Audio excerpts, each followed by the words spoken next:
Добра вечер. Дневник на КТВ 6 јули 2026 година.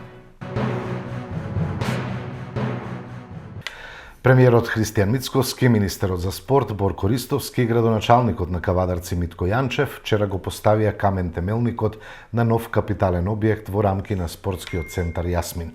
На површина од 1000 метри квадратни градот добива современа куглана, сала за гимнастика, 7 апартмани за сместување на спортисти. Се изврши увити во текот на реализацијата на проектот за изградба на нова картинг патека во местноста Моклиште. Денеска на општо задоволство на општина Кавадарци присуствува председателот на Влада на Република Македонија господин Христијан Мицковски, премиер. Со максимална поддршка од владата ставаме камен темелник на два објекта. Исто сакам да го поздравам и министерот за спорт, кој што преку неговото ресорно министерство при владата од вториот повик се и двата проекти. Овој првата локација е изградба на спортскиот, односно доградба на спортскиот центар Јасмин, со уште една спортска сала, која што се простира на площина од 1000 метри квадратни и во нејзината содржина че има сала за гимнастика, професионална изградена со опрема, куглана со 4 ленти, бифе на самата склопта кугланата и на првиот кат че имаме 9 апартмани за сместување на спортисти, за да може и самиот спортски центар да има своји приходи во делот на неговото работење. Вредноста на објектот е реци 120 милиона денари, поддржани од владата грант преку вториот повик за поддршка на општините. Втората локација кај што исто поставуваме камен темелник е изградба на картинг за прв пат во територијата на општина Кавадарци. Картинг зона со површина од 2700 метри квадратни, со вредност од 35 милиона денари. За прв пат регионот што добие картинг, исто поддржан од владата, преку Министерство за спорт со инвестиција од 35 милиона денари, грант за општина Кавадарци, каде што нашите жители и регионот ќе добие картинг кој што ќе биде и во делот на спортот вклучен, меѓутоа и во делот на рекреацијата. Ќе ми дозволите како градоначалник на општина Кавадарци заради интерес на јавноста и максималната поддршка од владата во овие 2 години изминати мандат на владата предводена од господин Христијан Мицковски, да ги кажам проектите кои што се отпочнати и во идниот период ќе ни следат проекти на ставање на камен темелник и проекти на отпочнување со работа кои што се од многу големо значење и за регионот и за општина Кавадарци. Реконструкција на отворен базен, кој што во моментот се работи, треба да биде завршен за 20 дена од денес со инвестиција од €1 милион исто преку владата. Изградба на објект намена супермаркет за биохрана, односно органска храна со 18 објекти, инвестиција од €500,000 поддржана од владата.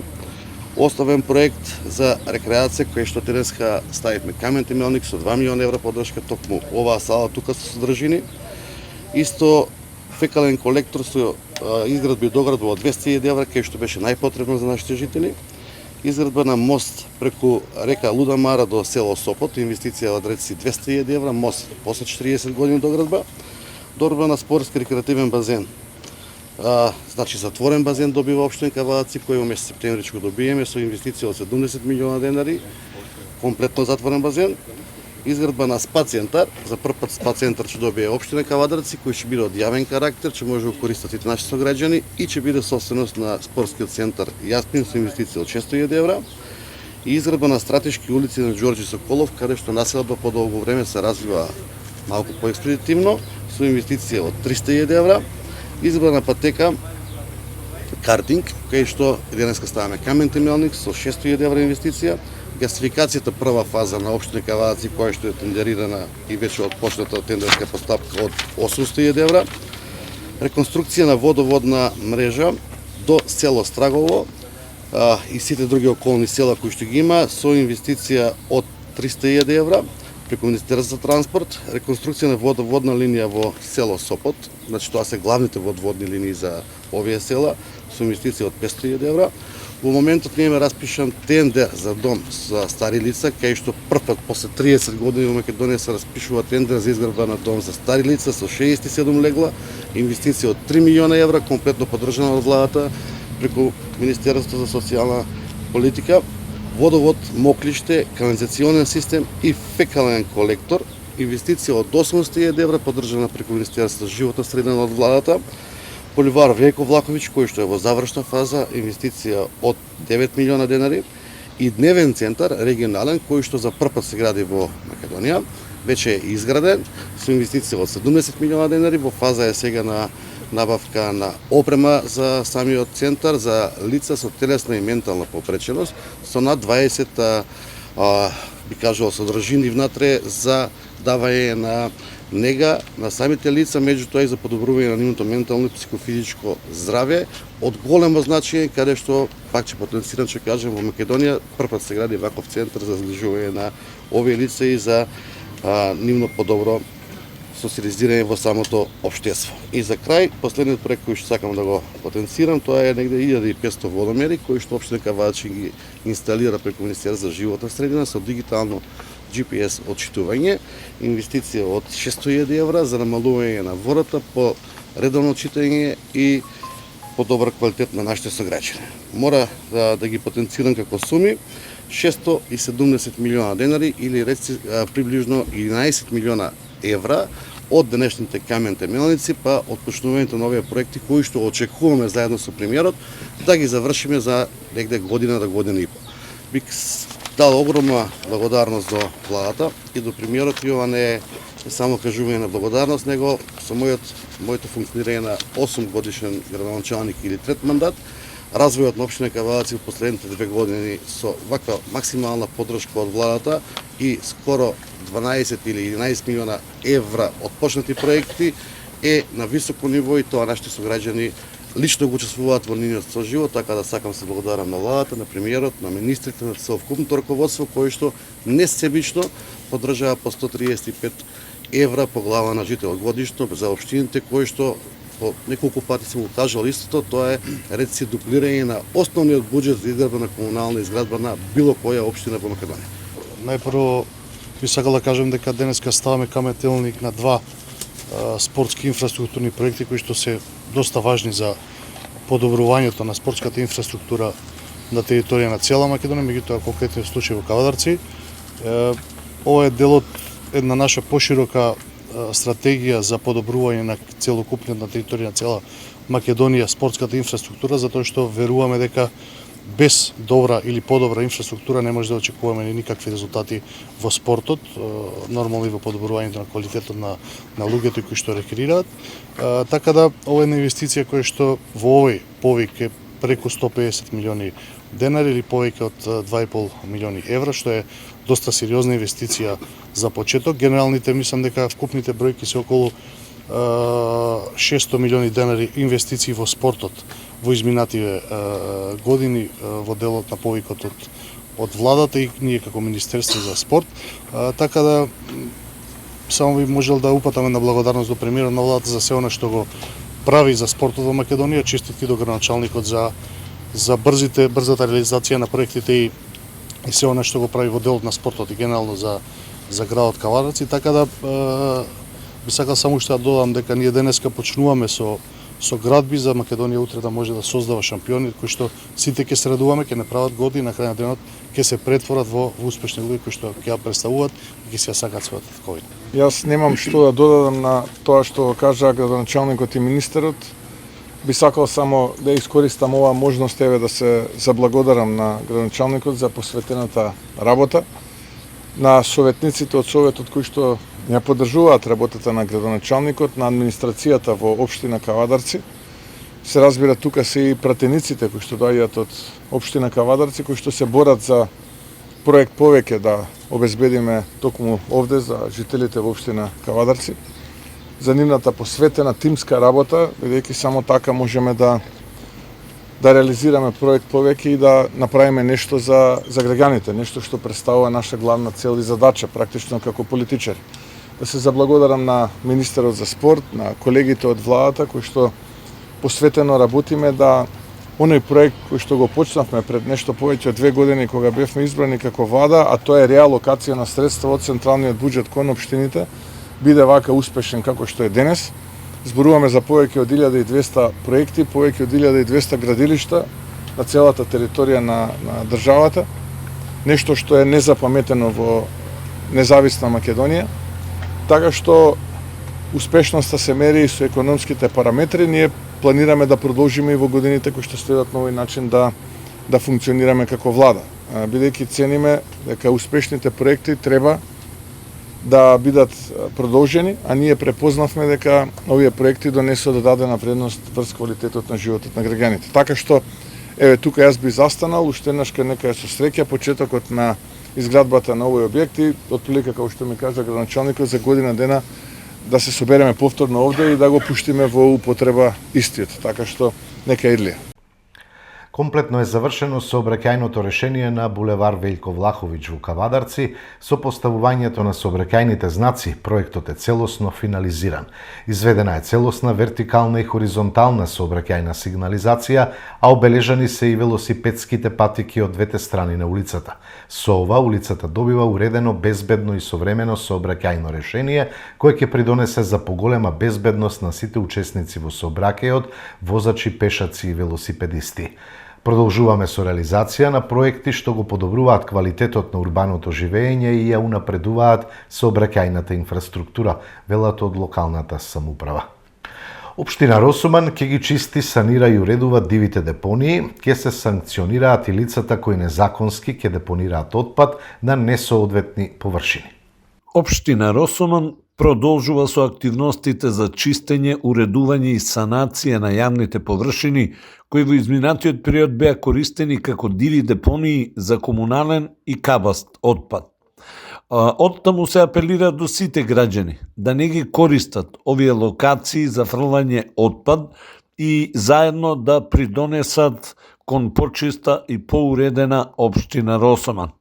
Воедно се известува јавноста дека општина Росуман ќе ги превземе сите законски мерки за откривање и санкционирање на несовесните лица кои ќе продолжат со незаконско депонирање на отпад.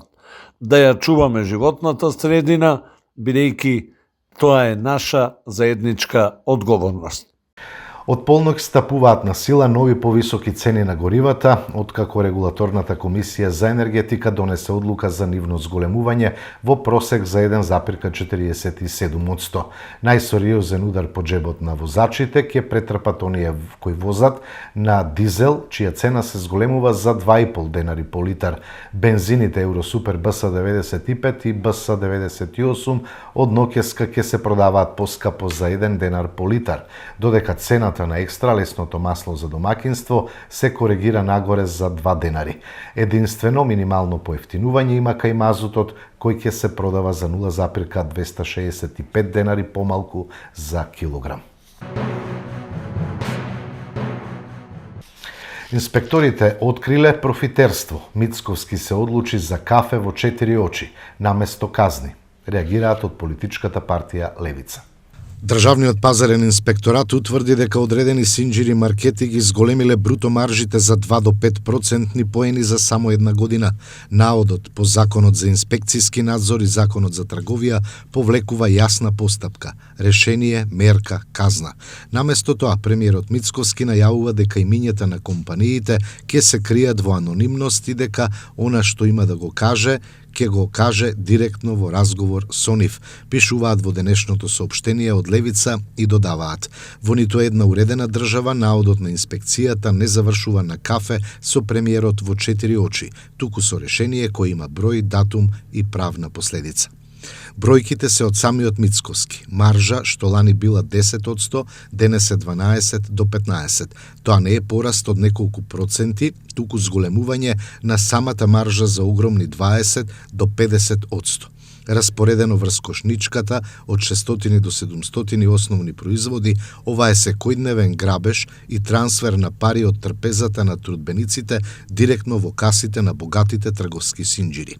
Владата сама признава дека ако се намалат овие маржи, би биле земја со најниска инфлација, што значи дека свесно знаат дека инфлацијата не е увозна судбина, туку домашно профитерство со точна адреса и жиросметка, велат од Левица.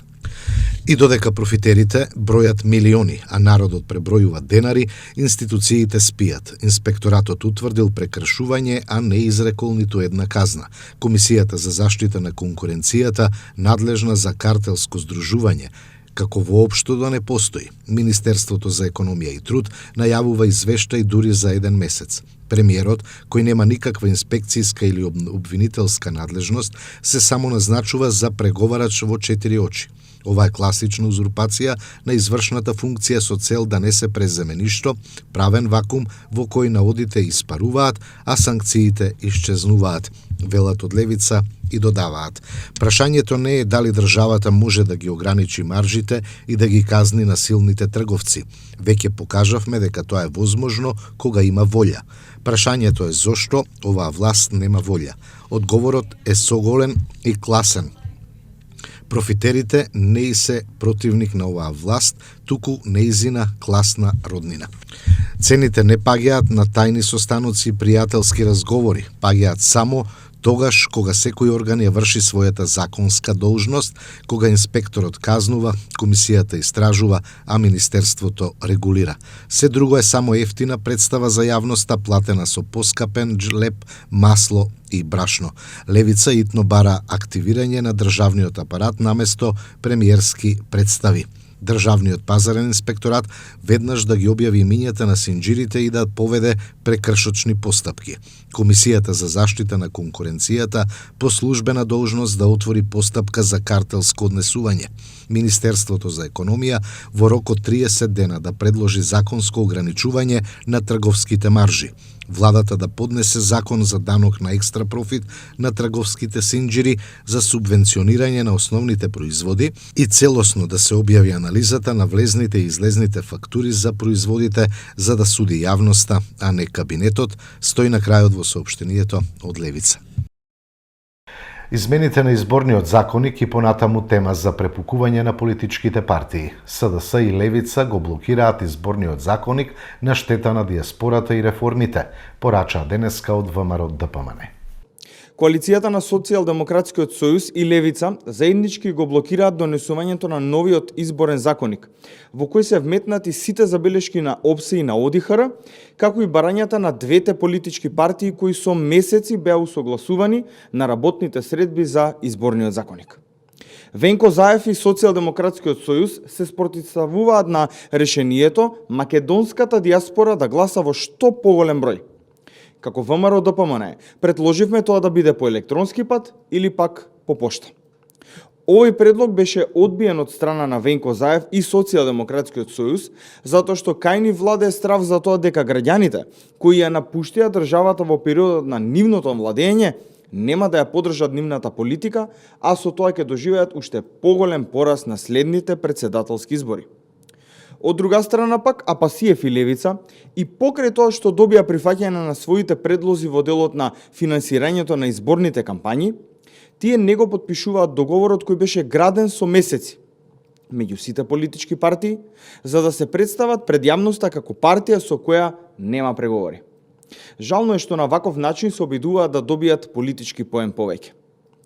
Едноцифрените рейтинзи на Социјалдемократскиот сојуз, но и на Левица, ги доведуваат во стадиум на избезумување и спроведување на политики со негативни последици по двете партии. Почитувани граѓани, со ваквата блокада се доведува во прашање исполнувањето на реформската обврска на државата. Токму затоа и самата Европска Унија повика на консензус и на навремено донесување на изборниот законник.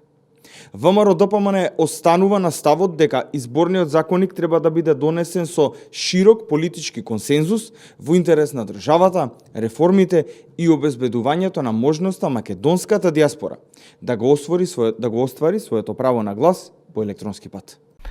Мицкоски не се откажува од изборен грабеж. Гласањето по пошта е само нов обид за манипулација, порача портпаролката на СДСМ Богданка Кузевска. Мицкоски и ВМРО немаат намера да се откажат од обидите за манипулација и злоупотреби со над 200.000 гласови од диаспората. Откако свати дека не може да го протне шверцерскиот начин за електронско гласање на диаспората, без никаква контрола, сега се обидува со некакво гласање по пошта. И повторно без никаква контрола и гаранција за почитување на слободната волја на граѓаните. Нов модел и можност за изборни манипулации и нерегуларности. Не му е важна на Мицкоски реформската агенда, тоа му е само изговор. Важен му е само изборниот грабеж. Позициите на СДСМ за изборниот законник не се радикалистички, како што кажа Мицкоски и како што сака да ги прикаже. Радикален е начинот на кој тој сака да го спроведе изборниот грабеж. СДСМ не е против диаспората да гласа. Диаспората гласа и сега. Тоа е лага на ВМРО.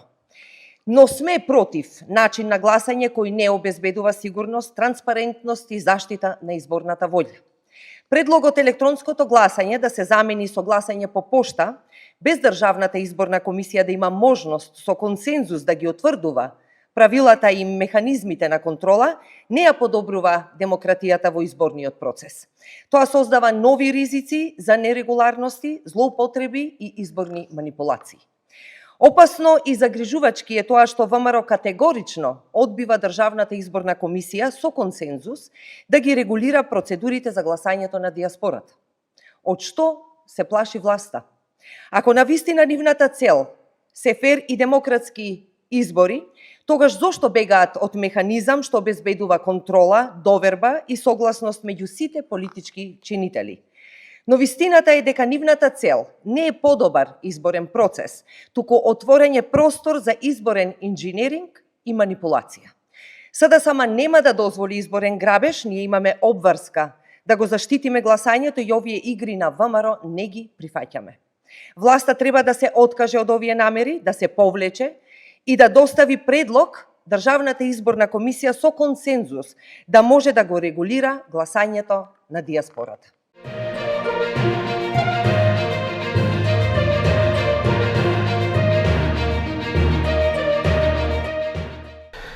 Продолжуваме со спортот. ГРК Тиквеш стартуваше со реконструкција на тимот за новата сезона. Македонската ракометна Суперлига ќе започне во првиот викенд од месец септември. Во ракометно Кавадарци за следната сезона останува тренерот Кристијан Грчевски, кој ќе продолжи да го води тимот. Тоа значи дека градскиот ракометен клуб Тиквеш ќе има континуитет на клупата, но и можност да го надгради составот со играчи што носат искуство, но и поголем квалитет. Покрај домашните амбиции, Тиквеш има и европски планови и затоа аплицираше за вајлд карта за настап во Европскиот куп. Кавадарчани веќе потврдија неколку засилувања за новата сезона. Нов член на Кавадаречкиот Суперлигаш е Тоше Ончев, искусен и квалитетен лев бек кој минатата сезона го носеше дресот на Куманово, а сега треба да биде едно од важните алки во тимот што повторно се очекува да брка место во плейофот. Ончев е ракометар со големо домашно и интернационално искуство.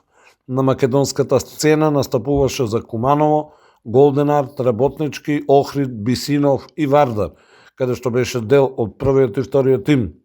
Во странство има настапувано во Грција, Франција и Словенија, а особено забележителен период имаше во Словенички Тримо од Требња.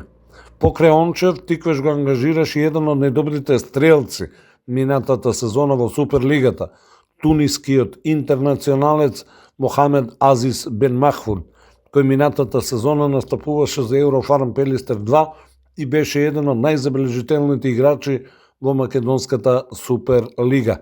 Станува збор за 29 годишен лев бек, кој беше меѓу главните носители на играта на Еврофарм Пелистер 2, а сезоната ја заврши меѓу најдобрите 3 стрелци во Македонија со 179 погодоци на 30 одиграни надпревари.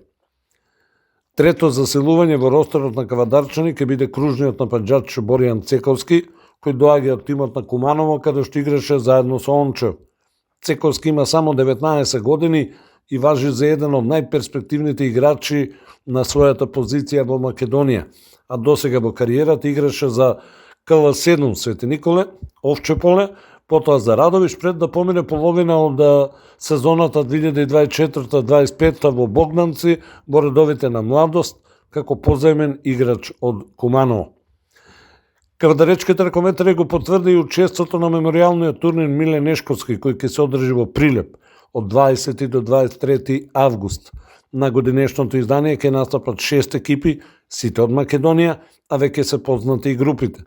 Во групата 1, покрај домакинот Прилеп, се уште и новите суперлигаши Младост од Богданци и витамините од Автокоманда, додека во групата 2 се најдоа Бутел, Тиквеш и Еврофарм Пелистер 2, а веќе е познат и распоредот на надпреварите. Ова ќе биде 11-то издание на меморијалниот турнир, кој традиционално се игра во чест на прилепската ракометна легенда Миле Нешковски. Минатата година турнирот го имаше јубилејното 10-то издание, а актуелен победник на турнирот е Еврофарм Пелистер 2, кој лани во финалето славеше против домакинот Прилеп со 32-26. Новата ракометна сезона 2026-27 во Македонската Суперлига ќе започне во првиот викенд во септември со спектакуларно дерби уште во воведното прво коло, во кое освојувачот на ЕХФ Европскиот куп Охрид на домашен терен ќе го пречека вице-шампионот Еврофарм Пелистер. Актуелниот шампион Вардар ја започнува одбраната на титулата пред домашна публика против Еврофарм Пелистер 2. Во исто време, тимот на Алкалуид ќе ги одмери силите на домашен терен против својот втор тим, Мултиесенс. Во останатите средби, Бутел ќе игра со Младост Богданци, Прилеп со Куманово, а Тиквеш во првото коло ќе му гостува на тимот на Пролет во Скопје.